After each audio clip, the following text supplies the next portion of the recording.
ओम नमः शिवाय। स्वागत है आप सभी का मेरे YouTube चैनल पर। आज मैं आपको सोमवार की कथा सुना रहा हूँ। भगवान शिव की पूजा के बाद में इस कथा को जरूर श्रवण करना चाहिए ताकि व्रत का पूर्ण फल प्राप्त हो। किसी नगर में एक धनी व्यापारी रहता था। दूर दूर तक उसका व्यापार फैला हुआ था। नगर के सभी लोग उस व्यापारी का सम्मान करते थे।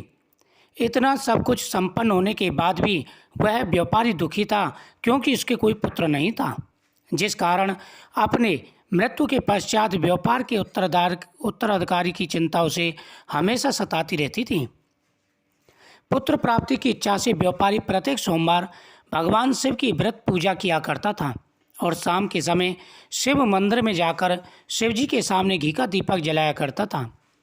उसकी भक्ति देखकर माँ पार्वती प्रसन्न हो गईं और भगवान शिव से उस व्यापारी की मनोकामना पूर्ण करने का निवेदन किया। भगवान शिव बोले, संसार में सबको उसके कर्म के अनुसार फल की प्राप्ति होती है। जो प्राणी जैसा कर्म करता है उसे वैसा ही फल प्राप्त होता है। शिव जी द्वारा समझाने के बावजूद माँ पार्वती नहीं मानी और उस व्यापारी की मनोकामना पूर्ति हेतु वे शिव जी से बार बार अनुरोध करने लगीं। अतः माता के आग्रह को देखकर भगवान भोलेनाथ को उस पर व्यापारी पर दया आ गई। उसे पुत्र प्राप्ति का वरदान दिया। वरदान देने के पश्चात भोलेनाथ माँ पार्वती से बोले, आपके आग्रह पर मैंने पुत्र प्राप्ति का वरदान तो दिया है, परंतु इसका यह पुत्र 16 वर्ष से अधिक समय तक जीवित नहीं रहेगा।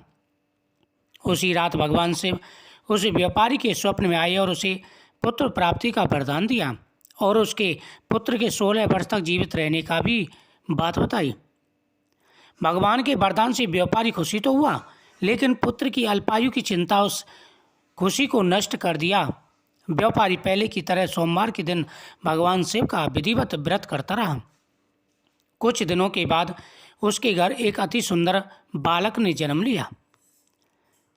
बहुत धूमधाम से पुत्र का जन्म समारोह मनाया गया, परंतु व्यापारी को पुत्र जन्म की अधिक खुशी नहीं हुई क्योंकि उसे पुत्र की अल्पायु के रहस्य का पता था। जब पुत्र 12 वर्ष का हुआ तो व्यापारी ने उसे उसके मामा के साथ पढ़ने के लिए वाराणसी भेज दिया। लड़का अपने मामा के साथ शिक्षा प्राप्ति हेतु चल दिया।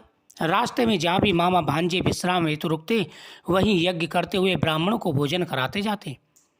लंबी यात्रा के बाद मामा भांजे एक नगर में पहुंचे। उस नगर के राजा की कन्या का विवाह था, जिस कारण पूरे नगर को सजाया गया था। निश्चित समय पर बारात आ गई, लेकिन वर का पिता अपने बेटे के एक आंख से काने होने के कारण बहुत चिंतित था। उसे भय था कि इस बात का पता चलने पर कहीं राजा विवाह से इनकार न कर दे, इससे उसकी बदनामी होगी। जब वर के पिता ने व्यापारी के पुत्र को देखा तो उसके मस्तक में विचार आया। उसने सोचा, क्यों ना इस लड़के को दूल्हा बनाकर राजकुमारी से विवाह करवा दूं। विवाह के बाद इसको धन देकर विदा कर दूं और राजकुमारी को अपने घर ले जाऊं।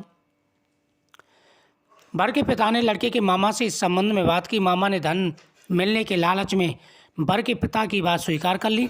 लड़के को दूल्हे का वस्त्र पहनाकर राजकुमारी से विवाह कर दिया। राजा ने बहुत सारा धन देकर राजकुमारी को विदा किया।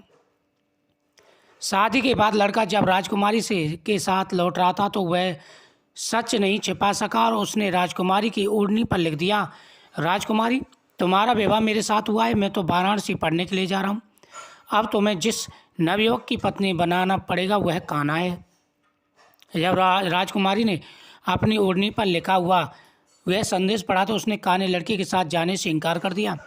राजा को जब यह बात पता चली, उसने राजकुमारी को महल में वापस बुला लिया। उधर लड़का अपने मामा के साथ वाराणसी पहुंच गया और गुरुकुल में पढ़ना प्रारंभ कर दिया। जब उसकी आयु 12 वर्ष की हुई तो उसने यज्ञ किया। यज्ञ की समाप्ति पर ब्राह्मणों को भोजन कराया, खूब अन्न वस्त्र दान दिए। रात को वह अपने शयन कक्ष में सो गया। शिव के वरदान के अनुसार शयन अवस्था में ही उसके प्राण पखेरु उड़ गए। सूर्योदय पर मामा मृत भांजे को देखकर रोने लगा। आसपास के लोग एकत्र होकर दुखी होकर दुख प्रकट करने लगे। लड़के के मामा के रोने विलाप के स्वर को समीप से गुजरते हुए भगवान शिव और माता पार्वती ने भी सुना। माता पार्वती ने भगवान से कहा, प्राणनाथ, मुझे इसके रोने के स्वर सहन नहीं हो रहे। आप इस व्यक्ति के कष्ट को अवश्य दूर करें। भगवान शिव ने माता पार्वती साथ अदृश्य रूप में समीप जाकर देखा तो भोलेनाथ माता पार्वती से बोले, यह तो उसी व्यापारी का पुत्र है जिसे मैंने 16 वर्ष की आयु का वरदान दिया था। इसकी आयु पूर्ण हो गई है। माता पार्वती ने फिर भगवान शिव से निवेदन किया, उस बालक को जीवन देने का आग्रह करें। माता पार्वती के आग्रह पर भगवान शिव ने उस लड़के को जीवित होने का वरदान दिया और कुछ ही पल में वह जीवित होकर बैठ गया। शिक्षा समाप्त करके लड़का मामा के साथ अपने नगर की ओर चल दिया। दोनों चलते उसी नगर में पहुंचे जहां उसका विवाह हुआ था। उस नगर में भी यज्ञ का आयोजन किया गया। समीप से गुजरते हुए नगर के राजा ने उस यज्ञ का आयोजन देखा और उसने तुरंत ही लड़के को और उसके मामा को पहचान लिया। यज्ञ के समाप्त होने पर राजा और मामा उसके लड़की के महल में गए और कुछ दिन उन्हें महल में रखकर बहुत सा धन वस्त्र आदि देकर राजकुमारी के साथ विदा कर दिया। इधर भूखे प्यासे रहकर व्यापारी और उसकी पत्नी बेटे की प्रतिज्ञा कर रहे थे। उन्होंने प्रतिज्ञा कर रखी थी कि यदि उन्हें अपने बेटे की मृत्यु का समाचार मिला तो दोनों अपने प्राण त्याग देंगे। परंतु जैसे उसने बेटे के जीवित वापस लौटने का समाचार सुना तो वह बहुत प्रसन्न हुआ। वह अपनी पत्नी और मित्रों के साथ नगर के द्वार पर पहुंचा।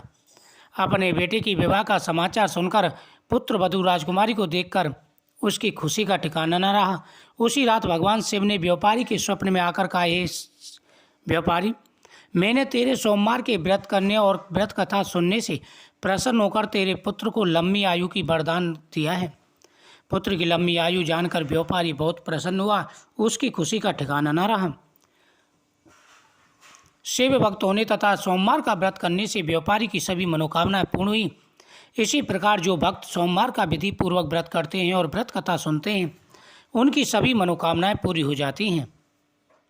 जो व्यक्ति भगवान शिव की आराधना करते हैं और साथ ही सोमवार का व्रत करते हैं उनकी मनोकामना पूरी हो जाती है। इस दिन सबसे पहले भगवान शिव का पंचामृत से अभिषेक करना चाहिए।